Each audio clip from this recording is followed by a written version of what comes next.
the first time ever, a stage full of brilliant black folk talking about the urgency of now. Climate justice, climate equity, climate resilience. It's all going down. Well, it's actually all going up. Tuesday, June 18th, 4 to 7 p.m., live from the California Science Center in Exposition Park. Again, admission is free, but we're filling up fast. So if I were you, I would log on right now to KBLA1580.com to reserve your seat. Caring about the climate, caring about the community. We're KBLA Talk 1580. We've got your black. KBLA Talk 1580 is the fastest growing talk radio station in Southern California, home to 50,000 watts and an audience reach of 12 million listeners. KBLA Talk 1580 is a pioneer for black audio content, including our groundbreaking $2 million climate justice campaign and the most loyal, influential audience. According to an independent research study by the polling firm Reparations, for the second consecutive year, KBLA Talk 1580 is the most trustworthy, reliable, and credible news source for black audiences and beyond in Southern California. Let KBLA Talk 1580 power your advertising dollars. Our omni-channel custom marketing solutions are specifically tailored to connect with your ideal target audience. We leverage audio, podcasts, streaming, digital, social media, and local activations to get your message out to the black community. Get in touch with our advertising team today at advertising@KBLA1580.com. That's advertising@KBLA1580.com. KBLA 1580. We've got your black.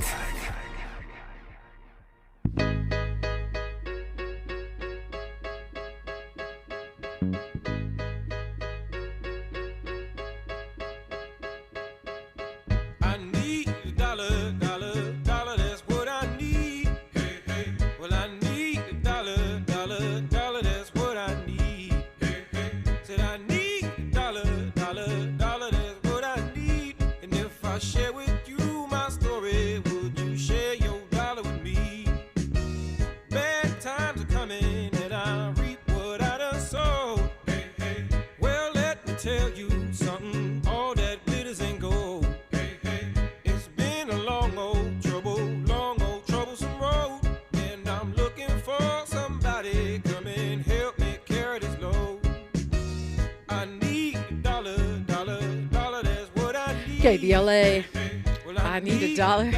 I need reparations. That's what I need. And it is Freedman Friday, so that's what we are doing right now, talking about it. And I'm so excited because we have some guests who are highly qualified to help us understand what is going on right now. By what is going on right now, I mean the progress or lack thereof on these California task force recommendations that came out in the form of bills, proposals, legislation. We are now seeing some progress and some setbacks. I think joining us right now on the phone, I don't know. Okay, I don't know what's going on, but I know for sure we have the lead organizer with the Coalition for a Just and Equitable California and ARCC, the American Redress Coalition of California. These are grassroots organizations which worked with the California Reparations Task Force doing community organizing. In fact, CJEC is one of 7 organizations that was picked by the task force to do this work. Chris Lodgson, good morning. Good morning, Dominique. Good morning. I need the dollars. Yes, I do. So, look, where to start? It seems like there was, it doesn't seem like there was a lot of controversy after those 14 bills dropped by the California legislature, 14 by the Legislative Black Caucus, proposals, ideas, some of them were not even really fleshed out, that were based on the California task force recommendations. Then Steve Bradford, our senator here, added 2 more and brought it to 16. Most of the controversy, including some from myself, was the fact that we just didn't see cash proposals on the table to some, to some degree, both of the Bradford additional bills sort of address that in different ways. So let's let's talk about that, like sort of an Yeah. overview, and then dive into what's happened over the past week. Yeah. So thank you very much, and I think that's a good place to start. And just to say that Senator Bradford actually introduced 4 additional bills. Well, Senator Bradford introduced 5 bills. 4 of them were not included in that 14 bill package that you talked about.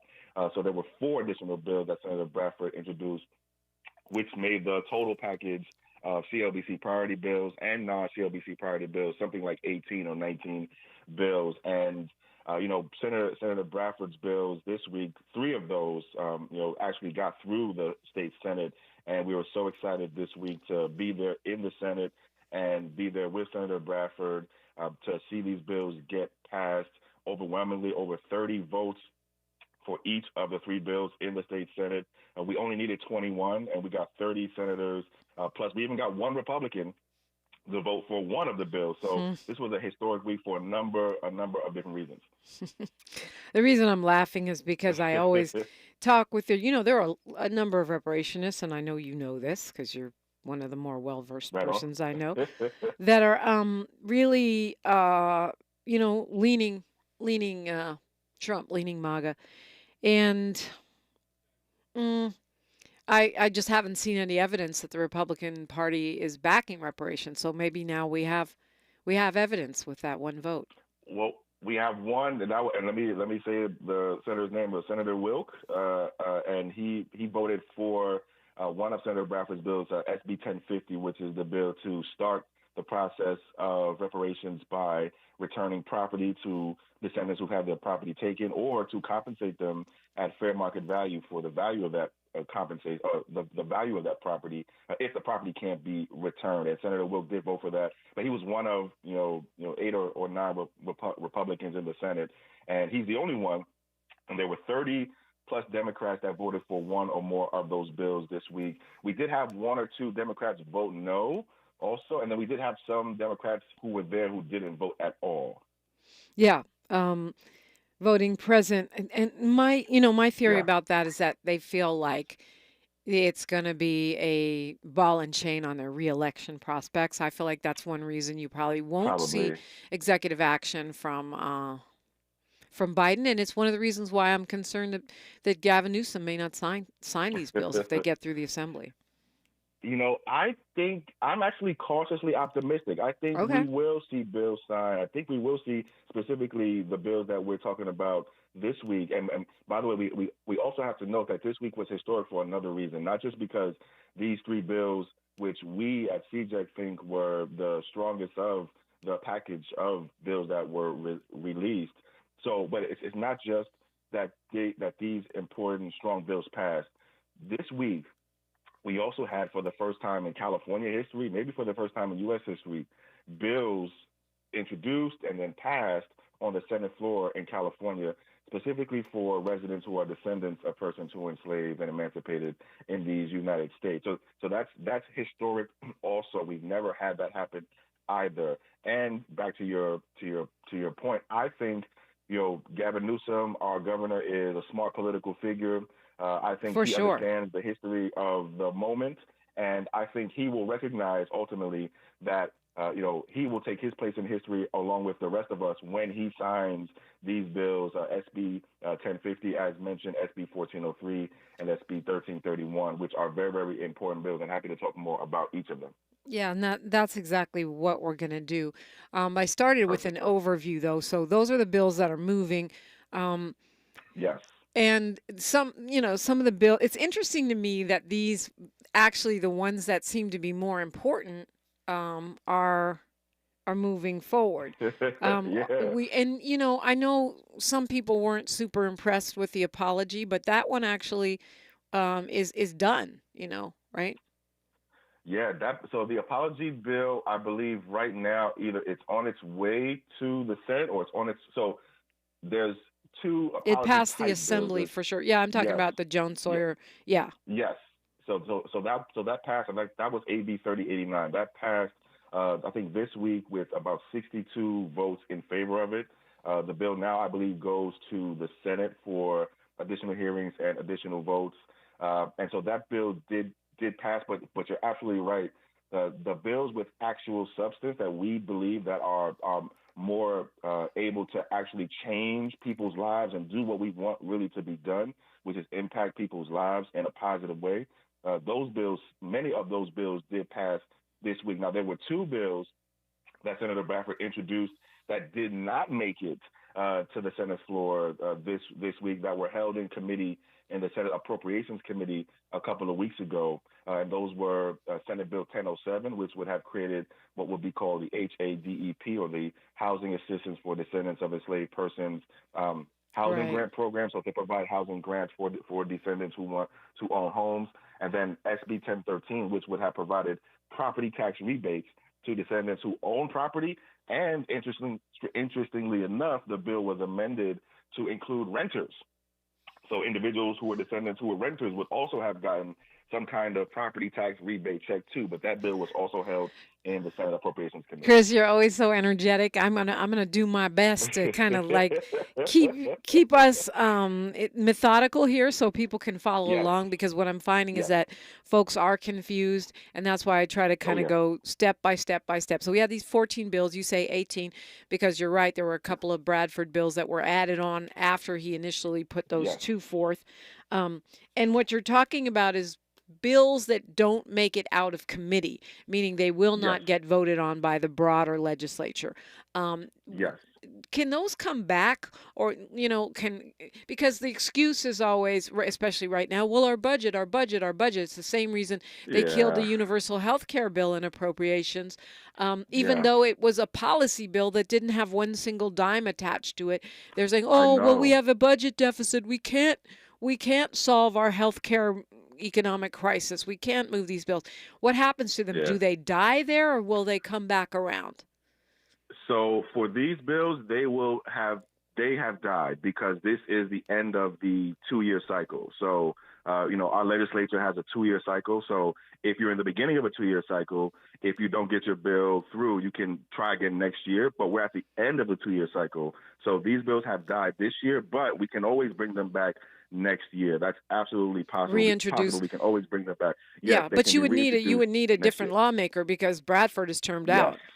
Yes, we definitely need somebody who is willing. Tell me about it.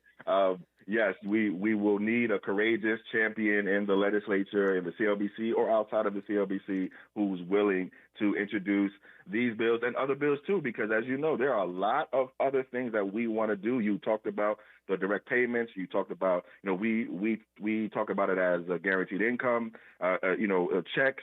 There's all kinds of things that we want to do next. Interestingly, though, these bills that passed this week do lay the groundwork for those kinds of things. So if you think about, okay, Chris, you're gonna have to follow my lead here, because you're jumping around all over the place. I'm excited too, and between the two of us, we could be a runaway train. So when we continue, I do want to get. This is exactly what I want to do. I would love to have you break down each one of these bills that passed out of the Senate. That means they'll be voted on in the Assembly, and then could end up on the governor's desk to become the law of the land here in the Golden State. I really want to go, bill by bill and get your analysis, because I know these are things you've been working on, not just in a broad sense, but really in the weeds. And I think it's important for us to understand. So I'm so glad you could be with us this morning. Continuing our conversation with Chris Lodgson, you're invited in 800-920-1580. It's a comprehensive reparations conversation. Friedman Fridays on KBLA Talk 1580. She's reclaiming her time on KBLA Talk 1580. More First Things First with Dominique DiPrima when we come forward. Girl, I have a secret. When I get stressed out, I get sweaty. That's why I use Secret Clinical Antiperspirant. It's like my own secret weapon. For 72 hours, I get Secret's strongest protection against sweat caused by stress, heat, and activity, because you know how crazy life can get. Plus, it's made with advanced odor fighters that don't just cover up smelliness. They help prevent it from happening in the first place. Believe me, if I weren't wearing Secret, I'd be a hot, smelly mess. Thankfully, Secret works. You're gonna feel a puff of air. Jong's Optometry has set their sights on staffing up. Try the next line. Hey, Kim, can you tell our 2 o'clock we're running 15 behind? Sorry, we're a bit backed up today. He needs an optometric technician to keep an eye on it all. Where are the dilation drops? Indeed can help him hire great people fast. I need Indeed.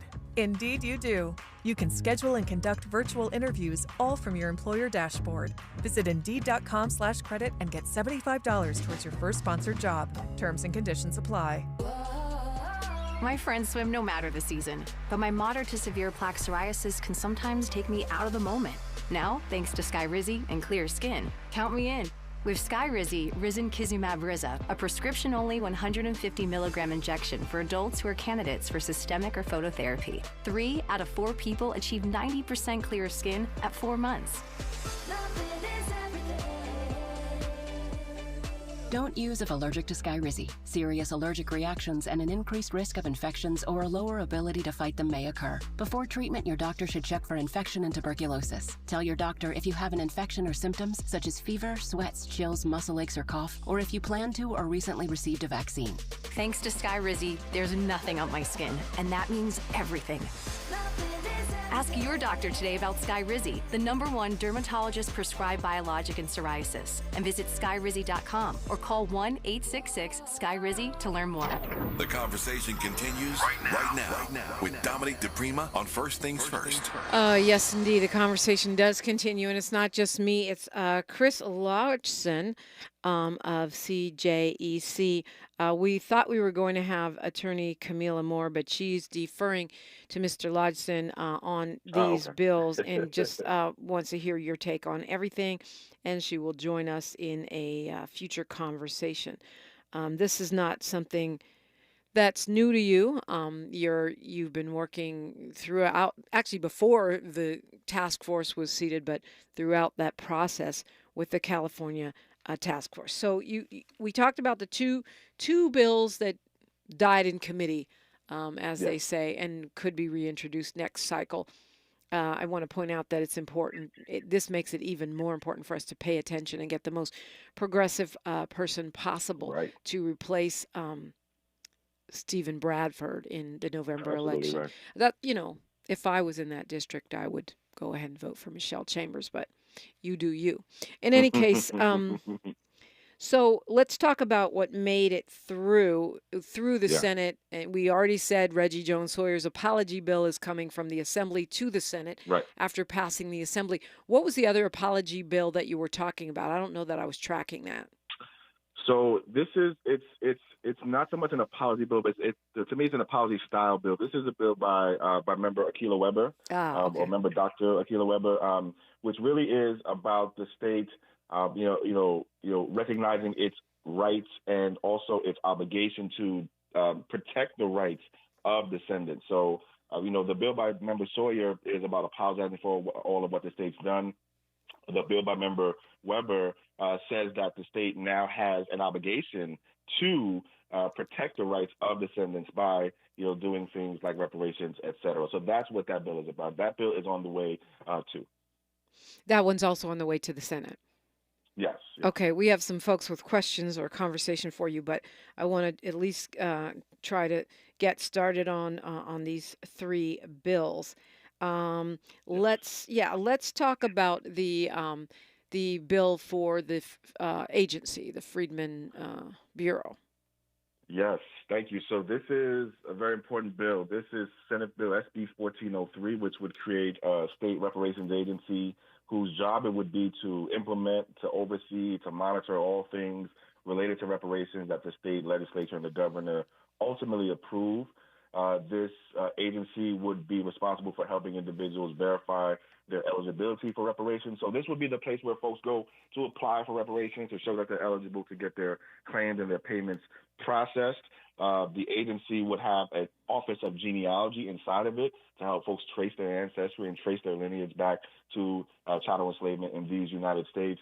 This is a very important bill. This was a first recommendation of the task force. The task force final report called this a, quote, first order need, meaning that this was the first policy recommendation of the task force.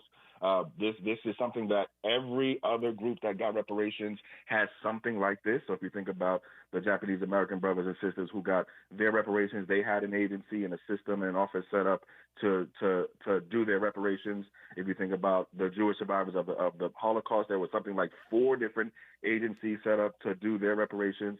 If you think about our indigenous brothers and sisters, there's the Bureau of Indian Affairs, et cetera. So this is really us, planting our flag and saying, hey, we have now an agency specifically dedicated to serving our needs as descendants and specifically to help administer reparations.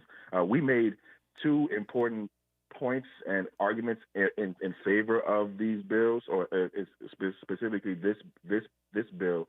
One was what you just heard, but the other was the fiscal argument. We made the case that setting up and creating this agency is actually good for the state's fiscal health. And I think this is important for reparations advocates to start doing more of.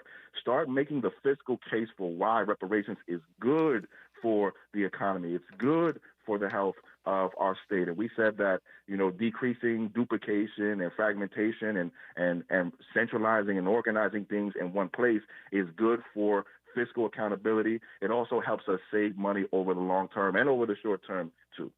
I mean, and I can't remember I can't remember who it was, an expert on this show who made an excellent point, which is that in order to really move forward with reparations, there are certain things you need to have in place, right? You have to have a mechanism to fund it. You have to have an agency to administer it.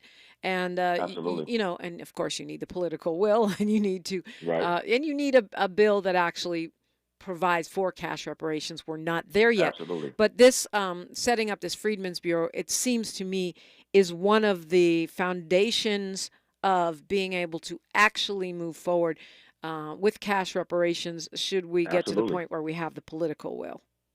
Absolutely right. That's the case that we've been making also. This is one of the 3 or 4 building blocks that we've said that are necessary to get to the direct payments. You do need a system. You do need an office. You do need an agency that's actually going to be cutting the checks, right? Who's going to be cutting the checks, right? So this helps, answer that question. We there were 2 arguments, about this too. There was an argument that said, well, why don't we use existing agencies, to cut checks and do all this stuff, or community-based organizations, right. And we pushed back against that, aggressively. We talked to folks who had experience with working with existing agencies and getting payments. Some folks may know that the state of California had a reparations program over the last few years for victims of forced and involuntary sterilization, and so there have been checks getting cut from for that program. And we talked to some of the folks who worked on that, and they told us if we had a chance to do it all over again, we would set up our own agency, we would set up our own system and do it that way instead of working through existing agencies. So we really did want to learn from the past examples, not just from that, but from what we learned from the task forces, witnesses who came to the task force in, I believe, September of 2022 and said, set up your own system, set up your own agency to do the things that you need to do. Attorney Camilla Moore was in the chat, by the way. She gave us a shout out. What's up, Camilla? Said it was a good discussion, and that's really important. I think these steps, just even if we walked away and didn't get anything else done, which I know we won't do, having this agency in place is an important sort of, I think, flag in the ground, absolutely, waypost for the fact that this is happening, this is moving, and it is real. And let's go to D. He's been holding on for a bit before we jump in here and go further. But Chad says we need to thank Camilla Moore, and I know that's right. As the chair of the task force, she fought for this and other important pieces of the puzzle when it comes to moving reparations forward. Well, she also gave testimony on this particular bill. And I want to shout out Chair Moore in the chat. Chair Moore came to the state Senate, I believe, Judiciary Committee or one of the committees, and gave testimony, the witness testimony, the first ever witness testimony for something like this in the state Senate. So thank you, Camilla. You know, we're right up against the clock, so I will deal with that later. But let's at least set out, what is of SB 1050. What is it? This is another one that went on out of the Senate and will go to the Assembly. Yes. So, Senator Bradford really believes that that we really do need to honor the original promise and foundation for reparations that was, put forth in the 40 Acres and a Mule effort. And so most of his bills were based on land and property, and we think that's actually a smart, thing. And we've seen that through his bills, that each of his bills either deal with something related to land or property, with the exception of, 1403 and, of course, 1331, which we're going to talk about soon. But SB 1050 really is about authorizing the return of property or compensation, so payments, if you can't have that property returned. Think about, as you all know, down in the L.A. area, the Bruce's Beach case. This is Bruce's Beach effort 2.0 just for the whole state, just for the descendants across the state. And what 1050 does is it instructs the agency in 1403, so the Freedmen Affairs Agency, to set up a process to investigate claims and then to make determinations about which descendants get their property returned or which descendants get paid out. And this is a very, very important bill also. And we're up against news, traffic, and sports, but we'll continue on the other side. I want to know how likely these things are to pass in the Assembly and what they really mean for the national movement for reparations. It's KBLA Talk 1580. The station you turn to when you've had it up to here with cultural incompetence. KBLA Talk 1580. Thank you for sharing a part of your Friday with us here on the Black Information Network. I'm Mike Moore. Now here's the latest. Barack Obama was a surprise guest at President Biden's state dinner in honor of Kenya. Obama's father was from Kenya, though the former president was not on the guest list for last night's event, which was held on the South Lawn of the White House. Over 500 people were on the guest list, including Kenyan President William Ruto and his wife, Bill and Hillary Clinton, Senator Raphael Warnock, and NFL Commissioner Roger Goodell. The program that provided free COVID-19 vaccines to low-income people is coming to an end.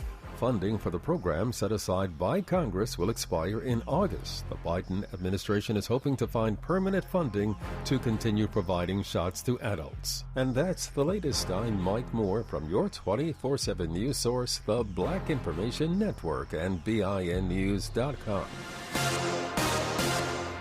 There are over 100,000 people that need an organ transplant, and it only takes one donor to save up to 8 lives and heal 75 more through cornea and tissue donation. Sign up and save a life at organdonor.gov. A message from the U.S. Department of Health and Human Services. Is this the title? This is the KBLA Sports Minute with Ray Richardson.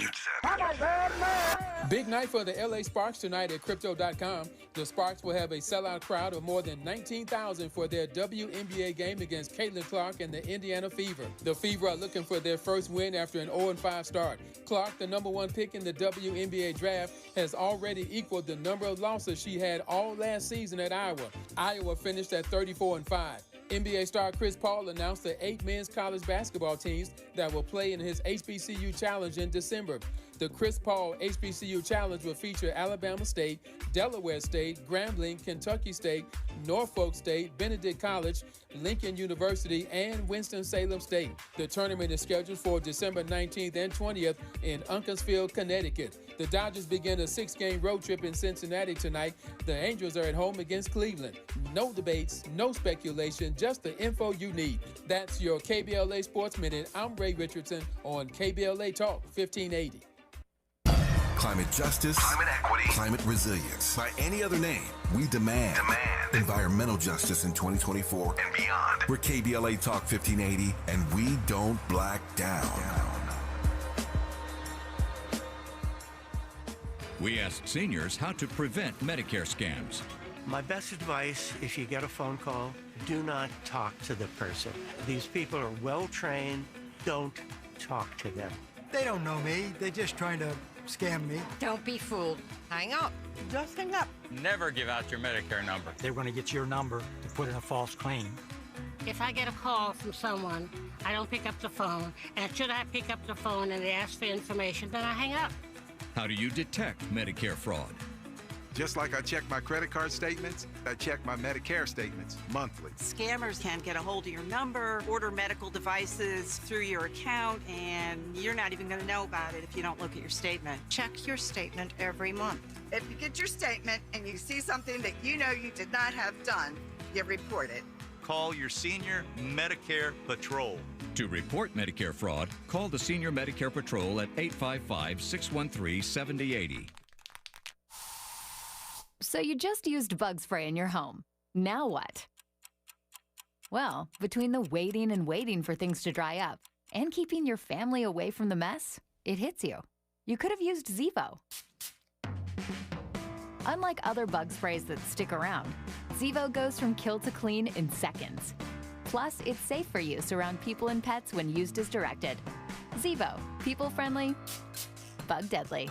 To help combat climate change, LADWP is helping neighborhoods have better access to electric vehicles by awarding nearly $130 million in EV rebates to customers just like you. From big savings on used EVs to building new charging plazas, LADWP is charging ahead to help all Angelinos experience the benefits of EVs. Get rebates of up to $4,000 for a used EV and $1,750 for a charger. Learn more at ladwp.com/EV. That's ladwp.com/EV. I have diabetes. I'm at risk for pneumococcal pneumonia. I have asthma. I'm at risk too. If you're 19 or older with chronic conditions like asthma, diabetes, COPD, or heart disease, or are 65 or older, you are at increased risk for pneumococcal pneumonia. Ask your doctor or pharmacist about Prevnar 20, pneumococcal 20-valent conjugate vaccine, a Pfizer vaccine that can help protect you against pneumococcal pneumonia in just one dose. Even if you've already been vaccinated with other pneumonia vaccines, Prevnar 20 may help provide added protection. Prevnar 20 is approved for adults to help prevent infections from 20 strains of the bacteria that cause pneumococcal pneumonia. Continued approval may depend on a supportive study. Don't get Prevnar 20 if you've had a severe allergic reaction to the vaccine or its ingredients. Adults with weakened immune systems may have a lower response to the vaccine. Side effects include pain and swelling at the injection site, fatigue, headache, muscle, and joint pain. For full prescribing information, please call 1-855-213-2138 or visit Prevnar20.com. Girl, I have a secret. When I get stressed out, I get sweaty. That's why I use Secret Clinical Antiperspirant. It's like my own secret weapon. For 72 hours, I get Secret's strongest protection against sweat caused by stress, heat, and activity, because you know how crazy life can get. Plus, it's made with advanced odor fighters that don't just cover up smelliness. They help prevent it from happening in the first place. Believe me, if I weren't wearing Secret, I'd be a hot, smelly mess. Thankfully, Secret works. Family Talk with Straight Talk. You give and you give. It's time to get with Straight Talk Wireless. You get a reliable 5G network and unlimited data, and you get to choose who joins your family plan starting as low as $25 a line. Does it have to be family? It can be family or people you like. Get more lines and more savings. Switch to Straight Talk for family plan starting as low as $25 a line per month for 4 lines. Find us at Walmart and straighttalk.com. For network management practices, visit straighttalk.com. Family plan discount with 4 lines, all on the Silver Unlimited plan. Taxes and fees apply. This is KBLA Talk 1580, where everybody is somebody and nobody is a stranger. You belong here. You do, and you are welcome here. 800-920-1580. That's the number if you want to say a thing or do a thing. Chris Lodgson is with us from the CJEC, really tracking these bills. I know you guys have a YouTube channel where we can actually listen to the task force. If we're not going to sit down and read 1,200 pages, you guys will read it to us. That's CJEC official, right? Yes, thank you very much. Every Thursday at 7 p.m. on YouTube at CJEC Official. Yes, we're reading every page and piece of the final report of the California Reparations Task Force live to you. We have an amazing team of volunteer readers. I want to give a big shout out to all of our volunteer readers, people from across the state, from all different backgrounds who said, I want to help educate the public and take what's in that report and bring it out. So, yes, every Thursday, 7 p.m., YouTube, at CJEC official. Okay, so Chad's saying a lot of things in the chat. One of them, several of them I actually agree with. He says to tell everyone what is occurring in California. Chris is giving us accurate and up-to-date info. We're in the middle of a fight, and we all have to show up for us to win. Yes. TIZ says that's the key, Paul. We need to get behind this and knock the doors down. I'm tired of hearing we need this study or this study. Everyone knows what this is about. Chad says every letter matters, every call matters, every social media post matters. Shout reparations from the mountaintops. That is one of the reasons why we started doing Freedman Fridays, to make sure it was going to be discussed every single week on this station in prime time. And so we appreciate the support of all the various factions and different philosophies and folks. All comers are welcome, because we got to know. I was in a meeting, Chris, with people I consider leaders in Los Angeles, and I was shocked how many of them had no idea the work that's been done, where we are. They were talking about, oh yeah, reparations is a good idea, and trying to start from square one. And I'm just thinking, I'm so grateful for all the work that's been done, and it made me realize that there's lots of people who have no clue what's being done. Yeah. So back to that. I mean, we were talking about. We talked about, SB 1050 and 1403, those two that have passed through. Of course, one creating a Freedmen's Bureau, help people research their lineage, help to be a hub for payments or any other programs that are administered through the state of California. And then the other one to help people who have had their land taken or seized, by people. I mean us. Okay, let's not start that conversation. And and it's, of course, it's fitting. Bradford also worked on Bruce's Beach. I know Where's My Land played a role in advocating for this particular bill. So, and then there's a third one that also made it through the Senate this week, and that's 1331, right?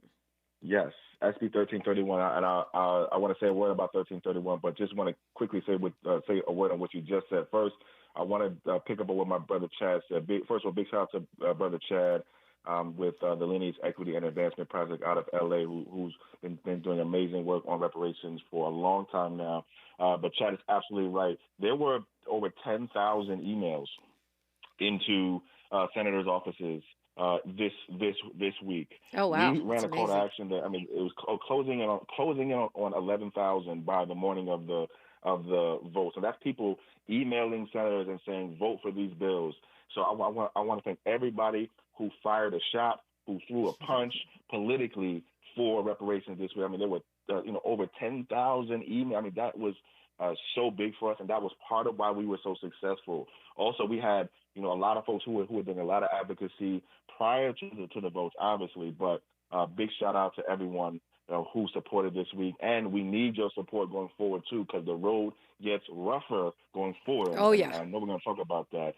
But to your point and your question specifically, yes, SB 1331. So you mentioned this earlier, Dominique, that one of the key blocks, one of the key building blocks and foundations for reparations must be funding.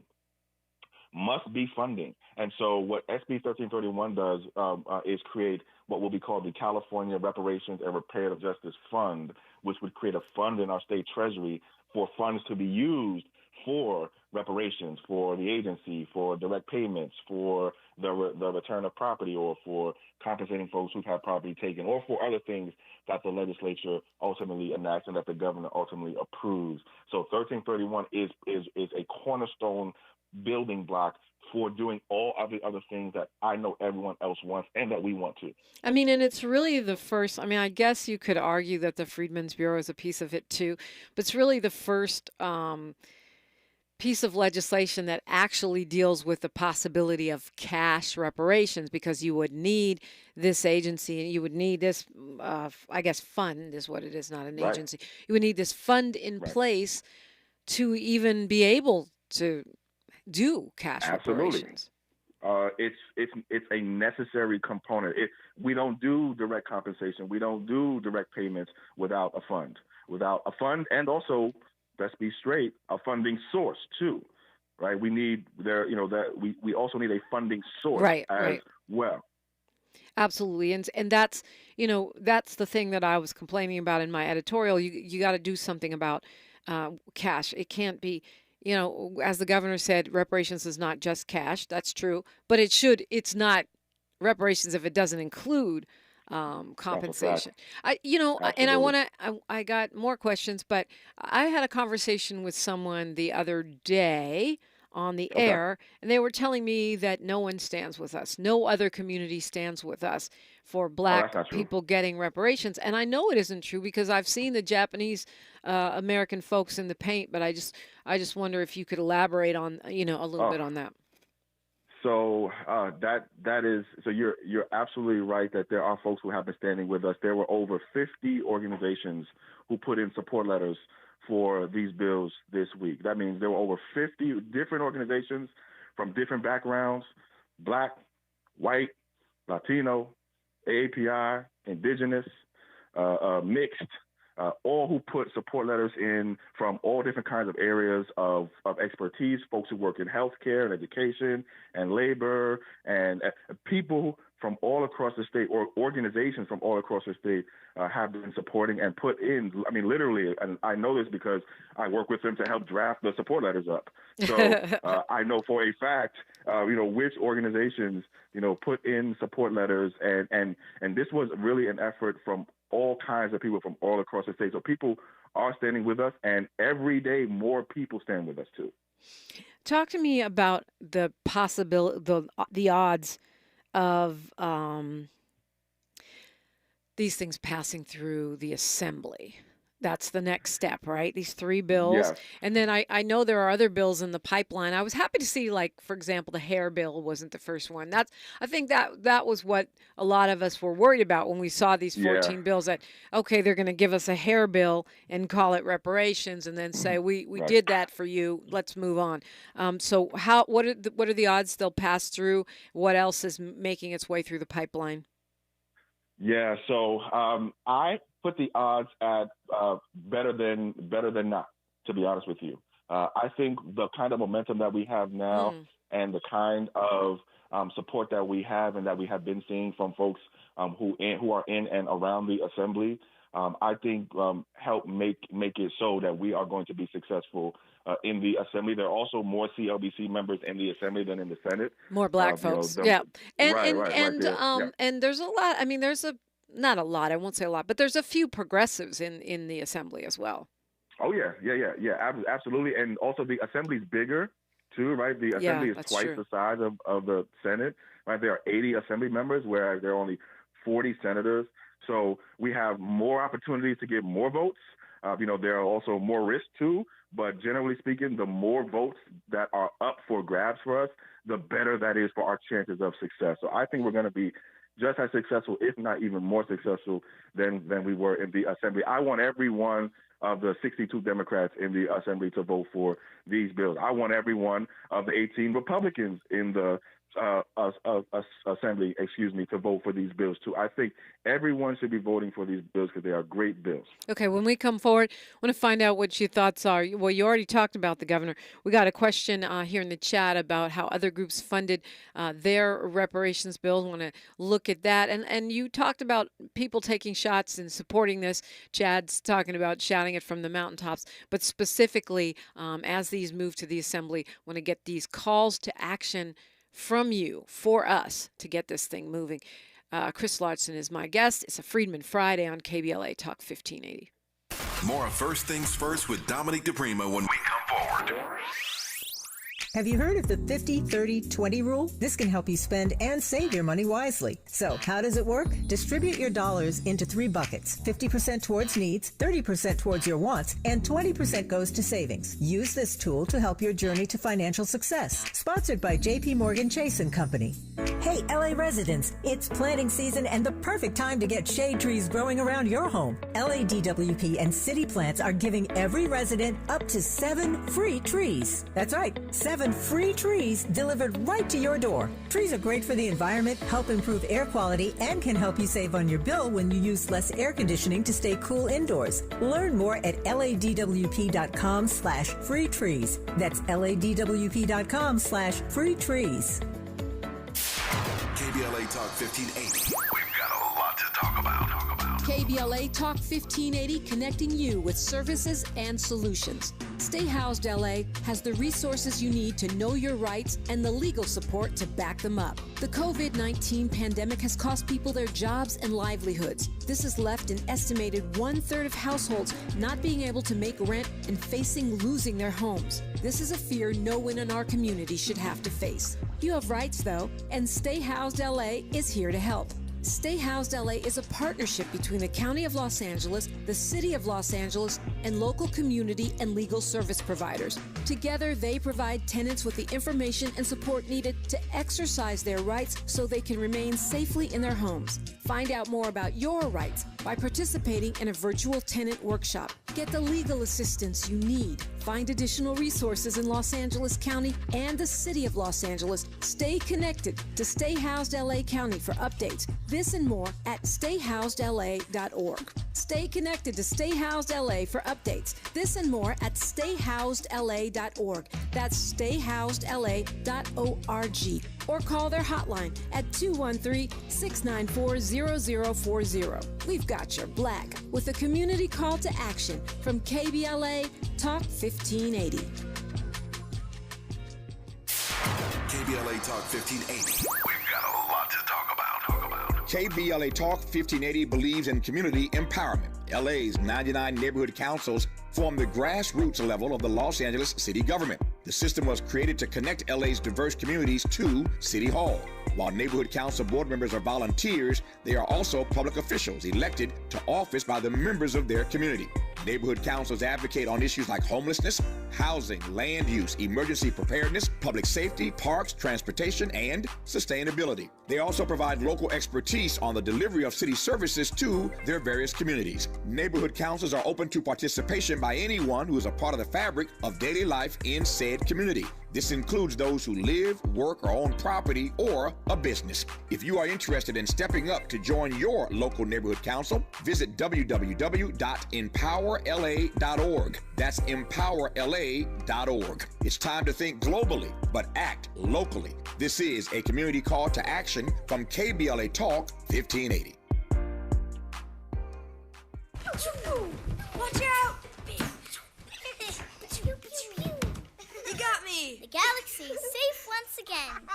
In the pretend universe, kids play with pretend guns. In the real world, it's up to us to make sure they don't get their hands on a real gun. If you have a gun in the house, keep it locked, unloaded, and stored separately from ammunition. Safe gun storage saves lives. Learn how to make your home safer at endfamilyfire.org. That's endfamilyfire.org. Brought to you by End Family Fire, Brady, and the Ad Council. When you use Bounce dryer sheets and your clothes look amazing, it's the sheet. Less static in your life? Yeah, it's the sheet. Smelling fresher than ever? It's the sheet. Oh, so soft fabric? Ooh la la. It's the sheet. Less wrinkles on your clothes? You know it's the sheet. Bounce dryer sheets. More freshness, more softness. Less static, less wrinkles. It's the sheet. Go to ZipRecruiter.com/free to try ZipRecruiter for free. That's ZipRecruiter.com/free. Your ancestors' favorite radio station, and your favorite morning show host. Let's get back to Dominique DiPrima right now. Right now, we're talking with Chris Lodgson. He is a reparationist, an activist. He's with CJEC, and he's been doing the work, been working with the task force all along, organizing community. And so I want to start there before we run out of time, really. What, for those people that weighed in, those 10,000 letters, the phone calls, whatever, how do people go about doing that? And I'm assuming that's what's up for the assembly now, pivoting from talking to senators to talking to our assembly persons. Yes. So the next battle is the battle of the assembly. And so that battle is just beginning now. We are expecting that we will be scheduled for committee hearings in the Assembly. We're expecting that we'll be in the Assembly Judiciary Committees soon. We haven't been scheduled yet. So yes, we are going to be asking folks to reach out to Assembly members and tell their Assembly members, specifically those who are on the committees that we're going to be in first, to pass these bills, to support and pass these bills, and not just to support and pass them, but to champion these bills and to be strong in their advocacy for these bills, because we really do need overwhelming support in the Assembly like we had in the Senate. So that way, when we get to the governor's desk, there is, an overwhelming, really, really, really big, show of support from both houses. So we're asking folks to get prepared and be ready, because the next actions targeting the Assembly are going to start soon. So to do that, folks can go to our website, www.cjec-official.org. You want to sign up for the text message updates and alerts, because all of the actions, or most of the actions start by text. So you'll get a text message saying, hey, we just got scheduled for a hearing. Here's a link to click. Here's an email to send. We wrote the script already for you. It's like 2 clicks, and you sent an email to as many Assembly members as possible. So go to our website, sign up for the text message update, sign up for our email newsletter too, because that also helps you get more info. But those text messages are really the best place to start. And of course, also follow us on Twitter, on Instagram, on TikTok, on YouTube, on Facebook, etc., at CJEC Official. There's a lot of conversation in the chat. I'm not going to be able to get to all of it. But Hazel says, at the end of the day, it's good to have the support of others, but we have to support ourselves first and foremost. Forensic Accountant is complaining about how he asked one particular Indigenous person to support reparations, and that person was dodging and tap dancing. Well, I don't think you can say, well, all Indigenous persons don't support us because one person is problematic around this issue. Right. And then the Forensic Accountant says, when you come to us for support, we're going to require something in return. Yes, of course, that's politics. It's transactional. It's one hand washes the other or whatever.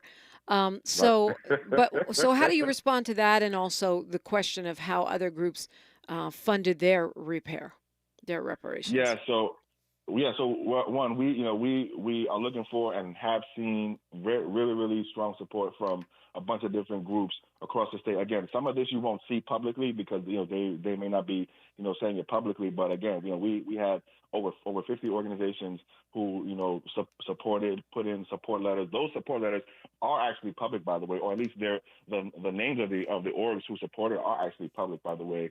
If you go onto the Senate's website and look at the bill analysis for all of the bills, they list the groups who are supporting the bill, so you can see that. But to the question about how other groups funded their reparations, so in other cases that we've seen, either the governments that were responsible for doing the harm pulled from their general budget and put money into their reparations, or they got the perpetrators of the actions to make contributions to that. Interestingly enough, the fund that's established and set up in 1331 would be open to. There's a line in the clause at the end of the bill that says that this fund is open to contributions from state, local, private, and federal actors. So we want everybody and anyone who had a part in the harm to be able to contribute. And just for those who are particularly interested in that, we will have Don Tamaki on the Freedman Friday conversation of June 7th. Speaking of the Japanese Americans and the way that they have shown up in this reparations fight. Yeah. Dominique, can I say one thing real quick about Don? So Don, actually, I'm going to give a shout out to Don. Don was one of the witness testifiers for, I believe it was SB 14, for one of the bills. I believe it was SB 1403 or SB 1050. So Don Tamaki was one of the guest witness testifiers by Senator Bradford on one of the bills that passed this week. So shout out to Don, and that is an example of other folks in other communities actually stepping up for us. Yeah, I mean, I want to get as many voices in this conversation that are really actually doing things and making sure that we know it, and we know what's going on. When you think about the conversations, because there's all this polling, and really it shouldn't matter what people think. This is a debt that's owed to us, but it does matter because it matters to lawmakers. What should we be talking about more, especially not just to other communities, but to each other? Because I found that there's some folks within our own community that don't support reparations, and specifically don't support cash reparations for any number of strange reasons.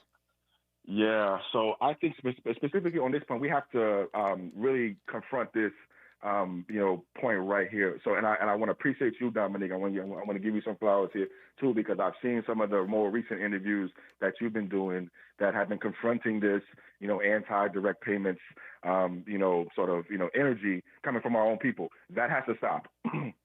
That must stop. Let me tell you why. One, because politicians are listening. They're listening to you.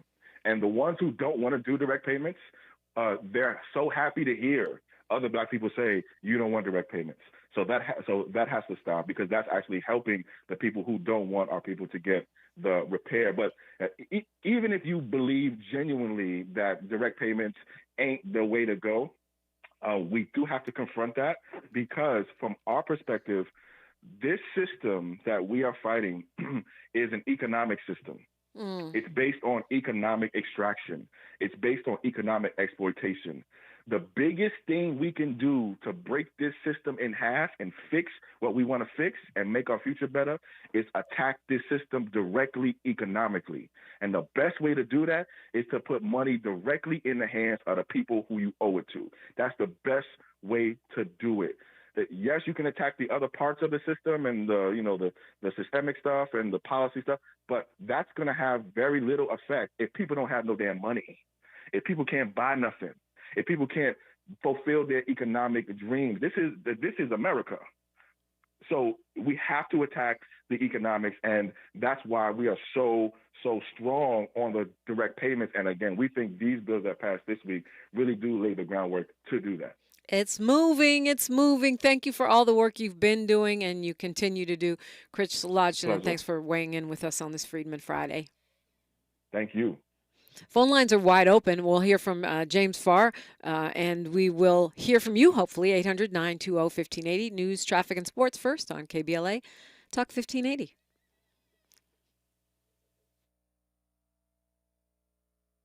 KBLA 1580 Santa Monica.